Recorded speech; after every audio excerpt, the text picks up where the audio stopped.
شخص ماہ مبارک رمضان کے 5ویں روز روزہ رکھے اور روزے کی حالت میں یہ دعا پڑھے گا، اس شخص کے لیے من دعا به اعطی فی جنت المأوى الف قصعہ، جو شخص ماہ مبارک رمضان کے 5ویں دن کی دعا پڑھے گا، اللہ تعالیٰ اس شخص کے لیے جنت مأویٰ میں 1000 شہر عطا کیے جائیں گے۔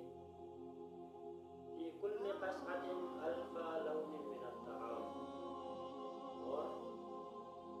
جنت میں جو 1000 شہر عطا کیے جائیں گے، ان میں سے ہر شہر میں اس شخص کے لیے 1000 قسم کے کھانے ہوں گے۔ یہ وہ نعمت الہی ہے، یہ وہ وعدے ہیں جو اللہ تبارک و تعالیٰ اس شخص کو عطا کرے گا جو ماہ مبارک رمضان کے 5ویں دن کی دعا پڑھے گا۔ ماہ مبارک رمضان کے 5ویں دن کی دعا یہ ہے: اللہم اجعلنی فی